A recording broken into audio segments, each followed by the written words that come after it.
In the presentation, I want to talk particularly about the challenges that come along with the aim to incentivize private sector engagement in multi-actor partnerships for sustainable developments. And as we already heard this morning, and as we are all very familiar with, in the current discussion on the implementation of the Agenda 2030, it is a very popular narrative that particularly resources and knowledge from private sector actors are needed to implement the Agenda 2030.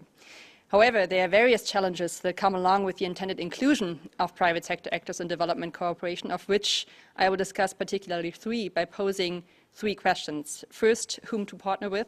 Second, how to organize, structure, and implement partnerships. And third, how to incentivize private sector actors. Starting with the first challenge, whom to partner with. It's very unfortunate that the presentation is not there, I assume. No? Okay, well, that's fine. So starting with the first question, whom to partner with, the term private sector actors embraces very different actors, as we all know, such as private and state-owned companies, stakeholder-owned businesses, social businesses, philanthropies, small and medium-sized enterprises, micro-enterprises, and multinational corporations. However, oftentimes, multi-actor partnerships relate to private sector actors in very general terms. For example, when aiming at scaling up private sector engagement leveraged through development cooperation, as is, for example, a central objective of the Global Partnership for the Effective Development Cooperation in its current program of work. So without clarifying what kind of private sector actors are meant under this objective, this is quite problematic, because depending on the sectors in which so-called private sector actors operate, and on their structure, also their interest and means to engage in the field of development cooperation differ. Multinational companies, for example, such as Unilever, have different resources to engage in development cooperation. And for Unilever, its global reputation is more important than, for example, for rather micro or small-sized companies who are based in countries that are still struggling to improve their infrastructure and basic needs. So incentivizing strategies that do not consider the heterogeneity of private sector actors thus either remain very general and abstract, while they need to be explicit to be successful, because private sector actors are more likely to engage in development cooperation initiatives if these initiatives come along with concrete benefits for them. This brings me to the second challenge, how to organize, structure, and implement partnerships. In the past, it is particularly the effectiveness of multi-actor partnerships, and here I include public-private partnerships, that has often been proven limited. So when intending to enhance the engagement of private sector actors in development cooperation, a central challenge is to organize, structure, and implement partnerships in a way that enhances the effectiveness of such partnerships and in the end really serves and supports the implementation of the Agenda 2030. There are various definitions of partnerships that already show that partnerships with private sector actors can be understood and structured very differently.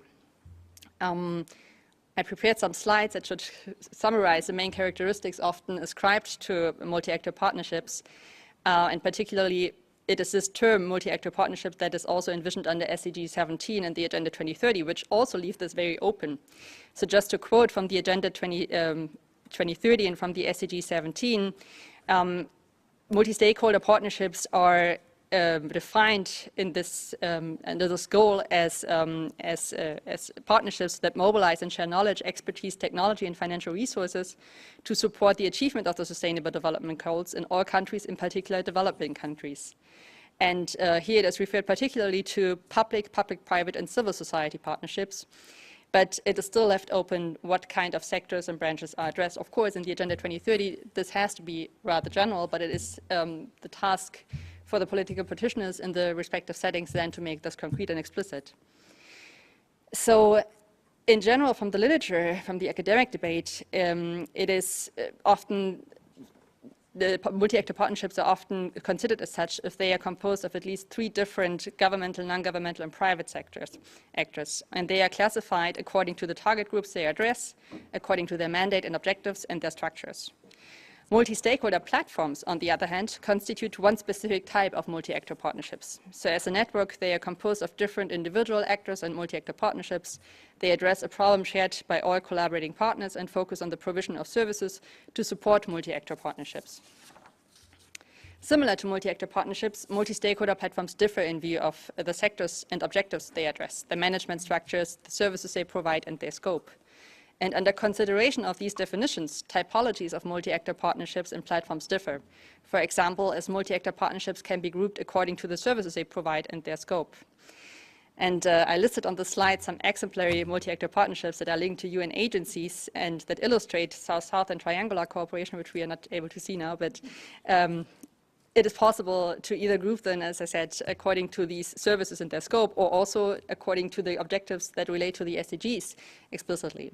So under consideration of these differences, to improve the effectiveness of multi-actor partnerships and to incentivize the inclusion of private sector actors in development cooperation who, again, prefer concrete outcomes and for whom the effectiveness of partnerships is thus also crucial, various recommendations have been provided by scholarly analysis in the field of development cooperation. Particularly, it's 4 central actions that have been repeatedly mentioned in the literature. Multi-actor partnerships should first clarify the roles private sector actors are expected to perform. Second, encourage transparent and inclusive dialogues. Third, select the most suitable private sector actors considering the objectives of multi-actor partnerships. And fourth, clarify and specify regulating frameworks early on. The implementation of these central actions, however, does not occur out of the blue, of course, but requires institutional oversight, or Emerita governance, as global governance researchers often call it. In practice, this means that to increase the effectiveness, multi-actor partnerships need to be somehow institutionalized. This can mean that they have a secretariat that bundles and disseminates information and organizes regular exchanges among all actors engaged in the respective multi-actor partnership. Or that multi-actor partnerships are linked to a platform or a wider network that serves similarly as a focal point, such as the UN Global Compact. However, as global governance researchers further point out, any kind of meta-governance need to be adapted to context-specific conditions under which multi-actor partnerships and the actors engaged in such partnerships operate. And there we have the presentation. Fantastic, thank you. Now we need to, just in time. Yeah, I think we need to go further. Thank you. Yeah, these would be the characteristics, but we can go back to that later in the Q&A. Yeah. Even more. That's fine, we can stay here. Thank you so much. So the meta-governance needs to be adapted to context-specific conditions under which multi-actor partnerships and the actors engaged operate in order to be effective. This means, for example, that secretariats or networks need to be aware of the different means and viewpoints of collaborating actors that shape their engagement in sustainable development initiative. Not all actors, for instance, may be able to attend meetings regularly organized or planned by secretariats or to submit information demanded in evaluation processes. Maybe move to the next slide, please. Thank you.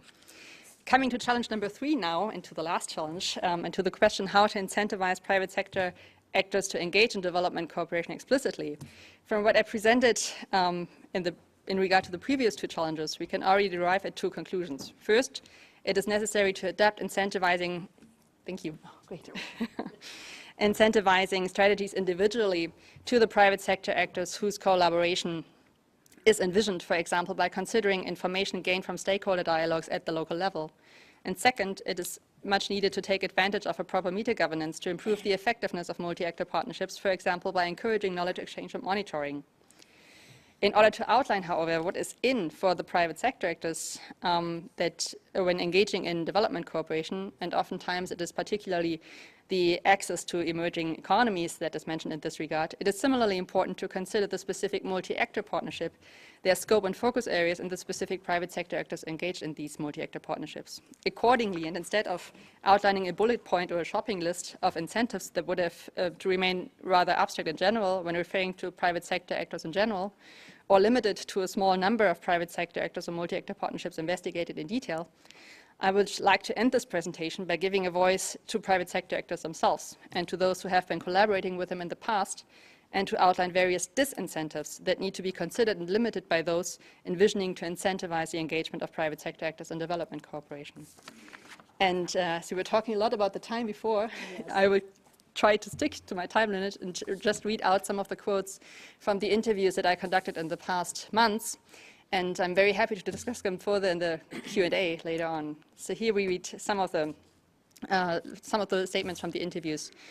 There are already many partnerships that often exist, but often it is not clear how these partnerships relate to each other and what they actually do. Many seem to duplicate efforts. This is the opinion of one interview. Another said, businesses are reluctant to contribute to a platform that is just about chatting. A third one said, businesses are very cautious about whether or not the collaboration is of use for them at all because of the costs and uncertainties that relate to commitments. Further, they fear the damage of their reputational capital if they dissolve the partnership. Another said, often there are institutional hindrances that limit the effectiveness of collaboration in multi-actor partnerships and with platforms. For example, if change and focus areas are changed because of reputational interests. Another said, businesses do not collaborate in partnerships or with platforms if they worry that the bad reputation of partners or the missing implementation of activities will damage their own image. And last but not least, multi-actor partnerships change and the motivation and interests of actors to collaborate change, as well as to also the external circumstances under which multi-actor partnerships operate. It is difficult to identify the most suitable partnership for actors interested in sustainable development initiatives accordingly. And herewith I'd like to end, and thank you very much for your attention. And once again, thanks for being a little bit late, but with a few technical